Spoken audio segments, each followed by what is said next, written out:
എല്ലാവരും നോമ്പ് നോറ്റ ചെറുപ്പക്കാർ രാത്രി അത്താഴം കഴിച്ച് അവനവന്റെ നാട്ടിൽ നിന്ന് സുബ്ഹി നമസ്കരിച്ച് അള്ളാഹുവിന് വേണ്ടി നോമ്പ് നോറ്റ ചെറുപ്പക്കാർ കോട്ടപ്പടിയിലെ കവാത്തുപറമ്പിൽ നിന്ന് പ്രകടനമായിട്ട് ഇങ്ങോട്ട് വരികയാണ്. അറബ് നാട്ടിൽ പണി വേണം, അറബ് നാടിന് എണ്ണയും വേണം, അറബി ഭാഷ പഠിക്കാൻ മാത്രം കേരള നാട്ടിൽ ഇടമില്ലേ? പറയൂ പറയൂ സർക്കാരെ, മറുപടി പറയൂ നായനാരെ. മുസ്ലിം യൂത്ത് ലീഗ് സിന്ദാബാദ്, ലാ ഇലാഹ ഇല്ലല്ലാഹ്. വേറൊരു മുദ്രാവാക്യമില്ല, ഇതിൽ പ്രകോപനമില്ല, ഇതിൽ അക്രമമില്ല, സമാധാനപരമായ സമരമാണ്.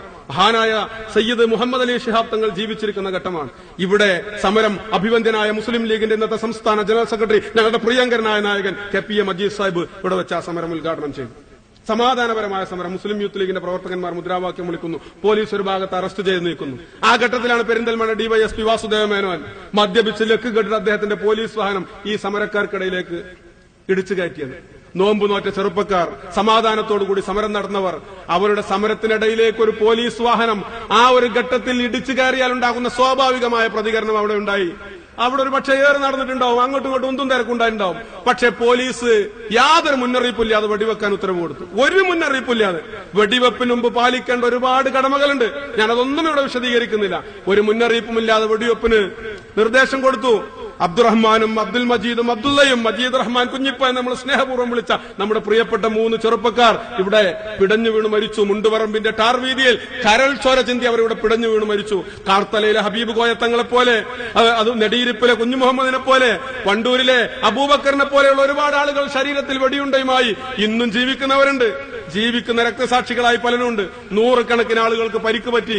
ആ റംലാൻ മാസത്തിന്റെ നട്ടുച്ച നേരത്ത് ഈ ജനക്കൂട്ടം ചിതറിയോടി, പലരും അങ്ങോട്ടും ഇങ്ങോട്ടും ഒക്കെ ചിതറിയോടി. മലപ്പുറത്തേക്ക് ആ സംഭവം ഞാനിവിടെ വിശദീകരിക്കണ്ടല്ലോ. മലപ്പുറം കുന്നുമ്മൽ വന്നപ്പോ ഇന്നത്തെ KSRTC നിൽക്കുന്ന അവിടെ RT ഓഫീസും സൗകര്യങ്ങളൊക്കെ ഉണ്ട്. ഞാൻ ഈ രാജ്യത്തിലെ ആളുകളോട് ഒരു കാര്യം പറയട്ടെ. 1980 ജൂലൈ 30 മുമ്പുള്ള ഏതെങ്കിലും ഒരു രേഖ വിവരാവകാശ പ്രകാരം എഴുതി കൊടുത്താൽ മലപ്പുറം RT ഓഫീസിന് കിട്ടൂല, റീജിയണൽ ട്രാൻസ്പോർട്ട് ഓഫീസിന്. അന്ന് മുഴുവൻ കത്തിച്ചു നമ്മൾ ആളുകള്. 3 ആള് മരണപ്പെട്ട് കിടക്കാണ്, 10-15 ആള് മരിച്ചു എന്നാണ് വാർത്ത. സ്വാഭാവികമായ പ്രതികരണമാണ് മുസ്ലിം ലീഗ് അതിനെതിരാണ്. ലീഗ് പറഞ്ഞതല്ല, RT ഓഫീസിലെ എല്ലാ ഫയലിനും വന്ന് തീ കൊളുത്തി. 7ഓളം KSRTC ബസ്സുകൾ കത്തിച്ചു. മലപ്പുറത്ത് നൂറാടിപ്പാലം, ചരിത്രപ്രസിദ്ധമായ നൂറാടിപ്പാലം തകർത്തു. കേരളത്തിൽ പോലീസ് കേസെടുത്തു. 1001 ആളുകളുടെ പേരിൽ കേസെടുത്തു. കണ്ടവരെ മുഴുവൻ അറസ്റ്റ് ചെയ്യാൻ തുടങ്ങി. എല്ലാവരും പിടിച്ചുകൊണ്ടുവന്ന് തുടങ്ങി. ഉടനെ ശിഹാബ് തങ്ങളും കുഞ്ഞാലിക്കുട്ടി സാഹിബും CH മുഹമ്മദ് കോയ സാഹിബും KPA മജീദ് സാഹിബും എന്താ പറയേണ്ടത്? 21 നേതാക്കന്മാരെമാരിയാണെങ്കിൽ ഞങ്ങൾ ഇവരോട് KSRTCക്ക് തീയിടാൻ പറഞ്ഞിട്ടില്ല, ഞങ്ങൾ ഇവരോട് വാസുദേവ മേനോന്റെ ജീപ്പിനെ അറിയാൻ പറഞ്ഞിട്ടില്ല, ഞങ്ങൾ ഇവരോട് RT ഓഫീസിന് തീ കൊടുക്കാൻ പറഞ്ഞിട്ടില്ല, നൂറാടിപ്പാലം കത്തിച്ച തെറ്റാണ്, അതുകൊണ്ട് മുസ്ലിം ലീഗ് ശ്രദ്ധിക്കൂല എന്നാണ് പറയേണ്ടത്. സമരം വഴിതിരിഞ്ഞുപോയി. എന്തോ എന്നറിയില്ല, സമരത്തിന്റെ ചെറിയ പാളിച്ച സംഭവിച്ചു. അതിന്റെ പേരിൽ ഇത്രമേൽ അനിഷ്ട സംഭവങ്ങളൊക്കെ ഉണ്ടായി. ഒരു നേതൃത്വം എന്ത് ചെയ്തു? അത് ഏറ്റെടുത്തു. ഈ കേസിൽപ്പെട്ട 1001 ആളെ പേരെയും ജാമ്യത്തിലെടുക്കാൻ മുസ്ലിം ലീഗിന്റെ നേതാക്കന്മാർ തങ്ങളുടെ നികുതി ഷീട്ടുമായി കോടതിക്ക് മുമ്പിൽ പ്രിയപ്പെട്ട കുഞ്ഞാലിക്കുട്ടി സാഹിബ് നേതൃത്വം ഏറ്റെടുത്തു. അഭിവന്ദ്യനായ KPA മജീദ് സാഹിബ് നോമ്പ് നോറ്റ് വിശക്കുന്ന വയറുമായി തിരുവനന്തപുരത്തേക്ക് വാഹനം കയറി. കേരള നിയമസഭാ സമ്മേളനം നടക്കുകയാണ്. ശരവേഗത്തിൽ അസംബ്ലിക്കുള്ളിൽ കയറി ചെന്നുകൊണ്ട് പ്രിയപ്പെട്ട മജീദ് സാഹിബ് തന്റെ ജനതയുടെ വേദന പ്രസംഗിക്ക മധ്യേ അവിടെ ബോധരഹിതനായി വീണു. കേരള നിയമസഭയുടെ ചരിത്രത്തിൽ ആദ്യമായാണ് ഒരു MLA തന്റെ ജനതയ്ക്ക് വേണ്ടി പ്രസംഗിക്കുന്നതിനിടയിൽ മോഹാലസ്യപ്പെട്ട് വീഴുന്നത്. പ്രിയപ്പെട്ട CH പറഞ്ഞു, മലപ്പുറത്ത് നിന്ന് അടിച്ചു വീശുന്ന കാറ്റിൽ കരിഞ്ഞ മനുഷ്യമാംസത്തിന്റെയും വെടിയുണ്ടയുടെയും ഗന്ധമുണ്ട്. വെടിയുണ്ടക്ക് പകരം വെള്ളിയുണ്ടകൾ നൽകൂ എന്ന് പറഞ്ഞ് മുസ്ലിം ലീഗ് അത് ഏറ്റെടുത്തു. അബ്ദുൽ മജീദിന്റെ വിധവയെ അദ്ദേഹത്തിന്റെ സഹോദരനെ കൊണ്ട് കല്യാണം കഴിപ്പിച്ചു കൊടുത്തു. കുഞ്ഞിപ്പക്കും അബ്ദുള്ളക്കും അവരുടെ കുടുംബങ്ങൾക്കും മജീദിന്റെ കുടുംബത്തിനും ജീവിക്കാനുള്ള സൗകര്യങ്ങൾ ചെയ്തു കൊടുത്തു. കാർത്തലയിലെ ഹബീബ് കോയത്തങ്ങളെ കഴിഞ്ഞ മാസവും പ്രിയപ്പെട്ട മജീദ് സാഹിബിന്റെ നേതൃത്വത്തിൽ മദ്രാസിൽ കൊണ്ടുപോയി വിദഗ്ധ ചികിത്സ നടത്തിക്കൊണ്ടുവരികയാണ്. ആ കേസിൽപ്പെട്ടവരെ ഇന്നും സഹായിച്ചുകൊണ്ടിരിക്കുകയാണ്. താഴെക്കോട്ട് അബ്ദുറഹ്മാന് ജോലിയില്ല എന്ന് പറഞ്ഞപ്പോ കുഞ്ഞാലിക്കുട്ടി സാഹിബ് അദ്ദേഹത്തിന് കെല്ലിൽ ജോലി വാങ്ങിക്കൊടുക്കുകയാണ്. ഇങ്ങനെ ആ സമരത്തിൽ പങ്കെടുത്തവരെ മുഴുവൻ നമ്മൾ സംരക്ഷിച്ചു എന്ന് കരുതി ആ സമരത്തിനിടയിൽ ഉണ്ടായ ചില അപഭ്രംശങ്ങളെ ന്യായീകരിച്ചു എന്നാണോ? അല്ല. ഒരു സമരം നടത്തുമ്പോൾ നേതൃത്വം ആഹ്വാനം ചെയ്തിട്ട് കോഴിക്കോട്ടങ്ങാടിയിൽ വന്നിട്ട് ദേശീയ നേതൃത്വം ആഹ്വാനം ചെയ്ത ഒരു സമരം വഴിതിരിഞ്ഞു പോയാൽ ആ നേതൃത്വം അത് ഏറ്റെടുക്കേണ്ടത് ചൗരയിൽ ചെയ്തതുപോലെ മലബാറിൽ ഉണ്ടായില്ല എന്നർത്ഥം. ഇവരെ നോക്കാൻ ആരുമില്ലാതിരുന്നപ്പോ പുഴുക്കളെപ്പോലെ മരിച്ചു തീരുകയായിരുന്നു ഒരു ജനത. പുഴുക്കളെപ്പോലെ മരിച്ചു തീരുക. ചരിത്രത്തിന്റെ ചവറ്റുകൊട്ടയിലേക്ക് ചണ്ടികളെപ്പോലെ മലബാറിലെ മാപ്പിള സമൂഹം ആട്ടിമാറ്റപ്പെട്ടപ്പോ, തൂത്തെറിയപ്പെട്ടപ്പോ ഇവർക്ക് വേണ്ടി ന്യായം പറയാൻ ഈ രാജ്യത്ത് ആരുമില്ലാത്ത സന്ദർഭത്തിലാണ് പഞ്ചാബ് സംസ്ഥാന മുസ്ലിം ലീഗിന്റെ പ്രസിഡന്റ് സർ സഫർ അലി ഖാൻ അദ്ദേഹത്തിന്റെ ജമീന്ദാർ എന്ന് പറയുന്ന പത്രത്തിൽ 42 ദിവസം നീണ്ടു നിൽക്കുന്ന ലേഖനം എഴുതി. മലബാറിലെ മാപ്പിള സമൂഹം അവർ നമ്മുടെ സഹോദരന്മാരാണ്, അവരിതാ തകരുകയാണ്, അവരെ സംരക്ഷിക്കാൻ ആരുമില്ല, സ്ത്രീകളും കുട്ടികളും മാത്രമായ മലബാറിലേക്ക് ക്രിസ്ത്യൻ മിഷണറിമാർ മതപരിവർത്തനത്തിന് വേണ്ടി എത്തിയിട്ടുണ്ട്, അവരെ ആര്യ സമാജക്കാർ പിടിച്ചുകൊണ്ടുപോവുകയാണ്, ഇവരെ സംരക്ഷിക്കേണ്ടത് രാജ്യത്തിന്റെ ബാധ്യതയാണ് എന്ന് പഞ്ചാബ് സംസ്ഥാന മുസ്ലിം ലീഗിന്റെ ഔദ്യോഗിക ദിനപത്രത്തിൽ വാർത്ത വന്നപ്പോഴാണ് മൗലാന സയ്യിദ് മുഹമ്മദ് അഹമ്മദ് കസൂരിയും അദ്ദേഹത്തിന്റെ അനുജനും കസൂരി ബ്രദേഴ്സ് എന്നറിയപ്പെട്ട അവർ രണ്ടാളും അന്നത്തെ 5 ലക്ഷം രൂപയുമായി കോഴിക്കോട്ട് പട്ടുതെരുവിൽ വന്ന് തീവണ്ടി ഇറങ്ങി ജമിയത്തുൽ ദഅവത്ത് തബ്ലീഗ് ഇസ്ലാം എന്ന് പറയുന്ന JDT ഇസ്ലാം യത്തീംഖാന സ്ഥാപിക്കുന്നത്. അന്നാണ് കൊടുങ്ങല്ലൂർ ഏറിയാട്ട് നമ്പൂതിരി മഠം തറവാട്ടിൽ നിന്ന് മഹാനായ കോട്ടപ്പുറത്ത് സീതി മുഹമ്മദിന്റെ മകൻ KM സിരി സാഹിബ് തലശ്ശേരിയിൽ വന്നിട്ട് കേരള മുസ്ലിം ഐക്യസംഘത്തിലൂടെ തലശ്ശേരിയിൽ വന്നിട്ട് അഭിവന്ദനായ ഖായിദുൽ ഖൗം സയ്യിദ് അബ്ദുറഹ്മാൻ ബാഫക്കി തങ്ങളെയും കൂട്ടി മുസ്ലിം ലീഗിന്റെ സന്ദേശവുമായി മലബാറിലേക്ക് കടന്നു വരുന്നത്. ഇവിടെ ആട്ടി അകറ്റപ്പെട്ടിരുന്ന, എല്ലാവരാലും തകർക്കപ്പെട്ടിരുന്ന, തകർന്ന് നാമാവശേഷമായപ്പെട്ട ഒരു സമൂഹത്തെ എല്ലാ നേതാക്കന്മാരും ഇവരെ കുറ്റം പറഞ്ഞ് നാടുവിട്ടപ്പോ ഇവരെ സംരക്ഷിക്കാൻ മുസ്ലിം ലീഗിന്റെ ഹരിതക്കൊടിയുമായി ചോരയും പാറയും കൂർത്ത ചരൽക്കല്ലുകളും നിറഞ്ഞ കാലിൽ ചോരപുരളുമായിരുന്ന ഊടുവഴികളിലൂടെ നടന്ന് കേരളീയ മുസ്ലിം നവോത്ഥാനത്തിന്റെ മഹാനായ ശില്പി ഷേറെ കേരള KM സിരി സാഹിബും അഭിവന്ദ്യനായ ഖായിദുൽ ഖൗം സയ്യിദ് അബ്ദുറഹ്മാൻ ബാഫക്കി തങ്ങളും ബഡേക്കണ്ടി പോക്കർ സാഹിബും കോട്ടാലുപ്പി സാഹിബും ഒക്കെ മാപ്പിള റെന്യൂമറേഷൻ കമ്മിറ്റി ഉണ്ടാക്കി ഈ പ്രദേശത്തേക്ക് കടന്നു വന്ന് നിങ്ങൾക്കറിയോ? റാങ്കിപ്പറക്കുന്ന ചെമ്പരന്തിൽ നിന്ന് തള്ളക്കോഴി തന്റെ കുഞ്ഞുങ്ങളെ സംരക്ഷിക്കുന്നത് പോലെ മലബാറിലെ മാപ്പിള സമൂഹത്തിന് മുസ്ലിം ലീഗ് പാർട്ടി തങ്ങളുടെ ചിറകിനടിയിൽ സംരക്ഷിച്ചതുകൊണ്ടാണ് ഈ പ്രസ്ഥാനത്തിലേക്ക് കേൾവിയും കേൾപ്പോരും ഇല്ലാതിരുന്ന, ഇടയൻ നഷ്ടപ്പെട്ട ആട്ടിൻപറ്റങ്ങളെ പോലെ പറന്നു നടന്നിരുന്ന ഈ സമൂഹത്തിലേക്ക് നായകത്വവുമായി മുസ്ലിം ലീഗ് കടന്നു വന്നപ്പോ ഈ ലീഗിലേക്ക് ആളുകൾ വന്നത് ഇത് വെറുതെ അങ്ങോട്ടുണ്ടായതല്ല. സീതി സാഹിബ് നിന്നപ്പോ, ബാഫക്കി തങ്ങൾ നിന്നപ്പോ, പൂക്കോയത്തങ്ങൾ നിന്നപ്പോ ജനങ്ങൾ അങ്ങോട്ട് വന്നു. അങ്ങനെ ലീഗ് ഇവിടെ ശക്തിയായി. 47 ഓഗസ്റ്റ് 15 സ്വാതന്ത്ര്യം കിട്ടുന്നത് വരെ 21 ശേഷം മലബാറിൽ രണ്ടാമതൊരു കലാപം ഉണ്ടാകാതെ ലീഗ് നോക്കി. മദ്രാസിൽ പോക്കർ സാഹിബിന്റെ നേതൃത്വത്തിൽ ഉണ്ടാക്കിയ മാപ്പിള റെന്യൂമറേഷൻ കമ്മിറ്റി ഫണ്ട് പിരിച്ച് സഹായങ്ങൾ ചെയ്തു. 1947 ഓഗസ്റ്റ് 15 സ്വാതന്ത്ര്യം കിട്ടിയപ്പോൾ നമ്മൾ പ്രതീക്ഷിച്ചു, ഞാൻ ദീർഘിപ്പിക്കല്ല, ഈ രാജ്യം പ്രതീക്ഷിച്ചു സ്വാതന്ത്ര്യത്തിന് വേണ്ടി ഇത്രമേൽ പ്രയാസം അനുഭവിച്ച ഈ ജനതയാണല്ലോ, ഈ ജനതയെ എല്ലാവരും വാരിപ്പുണരും. 47 ഓഗസ്റ്റ് 15 ഇന്ത്യ പറയും നിങ്ങളുടെ രക്തത്തിൽ കൂടിയാണ് രാജ്യത്തിന് സ്വാതന്ത്ര്യം കിട്ടിയത്, നിങ്ങൾ ഈ രാജ്യത്തിന് വേണ്ടി ഏറ്റവും അധികം അധ്വാനിച്ചവരാണ്, കഷ്ടപ്പെട്ടവരാണ് എന്ന് പറയും എന്ന് കരുതി പ്രതീക്ഷയോടുകൂടി നിന്നപ്പോഴാണ് അന്ന് രാജ്യം പറഞ്ഞു നിങ്ങൾ പാകിസ്ഥാനിൽ പോയിക്കോളി, നിങ്ങൾ ഇന്ത്യ വിഭജിച്ചോലാണ്, ഭാരതമാതാവിനെ വെട്ടിമുറിച്ചു, കരളിലെ ചോര പറിച്ചു എന്ന് പറഞ്ഞു. മുസ്ലിമീങ്ങൾക്ക് ഇനി ഈ രാജ്യത്ത് ഒരവകാശമില്ല, ഒരധികാരമില്ല, നിങ്ങൾക്ക് അവകാശങ്ങളും അധികാരങ്ങളും ലഭിക്കണമെങ്കിൽ പാകിസ്ഥാനിൽ പോയിക്കോ. ഇന്ത്യ വിഭജിച്ച ഇന്ത്യയിലെ മുസ്ലിങ്ങളൊന്നല്ല, ഈ രാജ്യത്തിലെ ദേശീയ നേതൃത്വവും ബ്രിട്ടീഷ് സാമ്രാജ്യത്തോടുത്തൊരു തീരുമാനമാണ്. ഇന്ത്യൻ നാഷണൽ കോൺഗ്രസ് ഒപ്പിട്ടില്ലായിരുന്നെങ്കിൽ ഇന്ത്യയുടെ വിഭജന കരാർ പൂർത്തിയാകുമായിരുന്നില്ല. പണ്ഡിറ്റ് ജവഹർലാൽ നെഹ്റു ഞാൻ വിഭജന കരാറിൽ ഒപ്പിടില്ല എന്ന് ധൈര്യസമേതം പറഞ്ഞിരുന്നെങ്കിൽ ഇന്ത്യയുടെ വിഭജനം നടക്കുമായിരുന്നില്ല. സർദാർ വല്ലഭായ് പട്ടേൽ ഒപ്പിടാൻ തന്റെ പേന ഊരിയിട്ടത് തിരിച്ച് അതിന്റെ ടോപ്പ് മൂടി പോക്കറ്റിലേക്ക് കുത്തി തിരിഞ്ഞു നടന്നിരുന്നെങ്കിൽ രാജ്യം വിഭജിക്കുമായിരുന്നില്ല.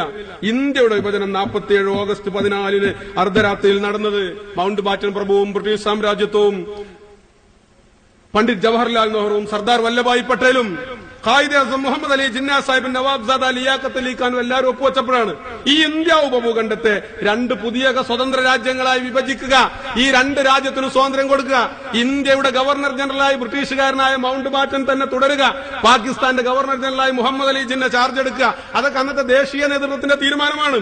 ഒരുപാട് നാട്ടുരാജ്യങ്ങളുടെ ഇന്ത്യയിൽ ഹൈദരാബാദ് പോലെ, തിരുവിതാംകൂർ പോലെ, കാശ്മീർ പോലെ അവർക്കൊക്കെ ഒന്നുകിൽ ഇന്ത്യയിൽ ചേരാം, അല്ലെങ്കിൽ പാകിസ്ഥാനിൽ ചേരാം, അല്ലെങ്കിൽ ഇവർക്ക് എന്ത് ചെയ്യാം, അവർക്ക് അവരുടെ സ്വന്തം ഇഷ്ടപ്രകാരം ഈ നാട്ടില് സ്വന്തം രാജ്യമായി സ്വതന്ത്ര റിപ്പബ്ലിക്കുകളായി നിൽക്കണമെങ്കിൽ അങ്ങനെ നിൽക്കാം.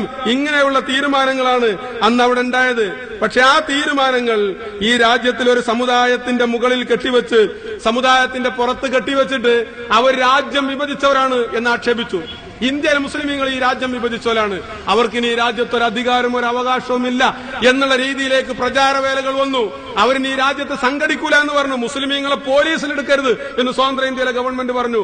മുസ്ലിമീങ്ങൾ ഈ രാജ്യത്തെ ഫാക്ടറികളിലെ തൊഴിലാളികളാക്കരുതെന്ന് പറഞ്ഞു. മുസ്ലിമീങ്ങളുമായി പാർട്ണർഷിപ്പുള്ള ബിസിനസ്സുകൾ പിരിഞ്ഞു പോകണമെന്ന് ഗവൺമെന്റ് തിട്ടൂരം കൊണ്ടുവന്നു.